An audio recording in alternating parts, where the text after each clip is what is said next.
So I married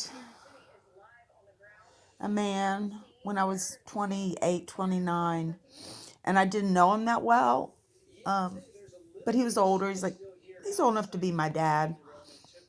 He would have been 18 to have me, but he told me when I met him and I was a single mom, he said he was divorced.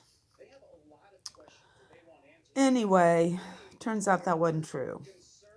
That is not a way to start a marriage. I went out shopping for an engagement ring with him and my small daughter. And looking back, I was like, he's married. Is that like an oversight that you didn't tell me the truth? Anyway, I'm glad I married him because I got some great kids. I mean, it's almost like they are just so wonderful that even though at times the marriage was a bit of suffering, he was an alcoholic, so he couldn't set boundaries, and um, he could be passive aggressive, dangerously so. Sometimes he would drive on the interstate and go 75 miles an hour and be bumper to bumper like we're in NASCAR, and the kids in the back, and I'm white knuckled. I'm like, oh, please slow down. But yeah. And then he did something really unusual to be as an alcoholic, physically abusive. He would come up and kiss me on the ear. And I told him, I said, I had plastic surgery on those when I was a child, which was crazy. Age 8. It's like, why would you do? Anyway. Um, but he kept doing it. He comes and hurt my ear.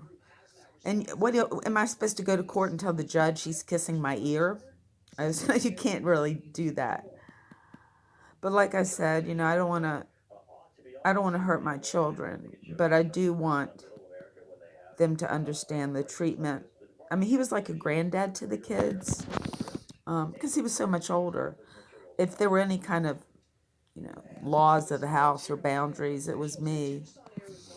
And after the separation, the kids lived with him in the divorce, and it was a party house. They were doing, I think, LSD and cocaine and whiskey, and he was buying them cigarettes and stuff. And I went to Al-Anon because I wanted to kill him.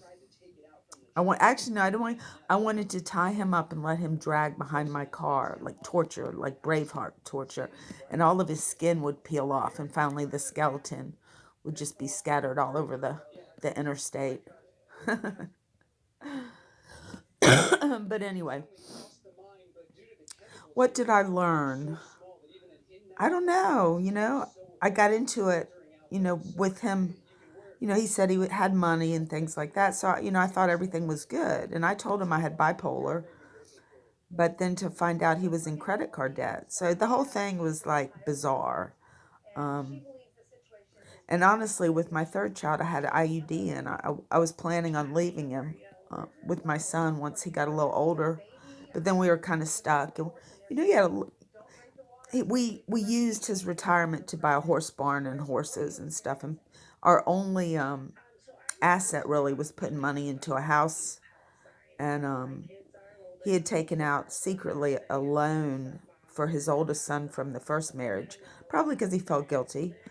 But it was a $30,000 loan, and I found it in the mail, and I just lost it right after I'd had my daughter, and I tackled him and bit his ear, and had to go back in the psych hospital and get on Seroquel, and um, so that helped with that helps impulse control. But yeah, my kids, I think they're doing okay. I mean, I'm glad I made that mistake. I'm glad I didn't see, because I just, when the kids were born and the babies, and I was so proud of them and all the stuff they did. And they're funny and they're beautiful. And I think they bring a light to the world. And so I think my suffering in my marriage that I learned from was actually a good thing.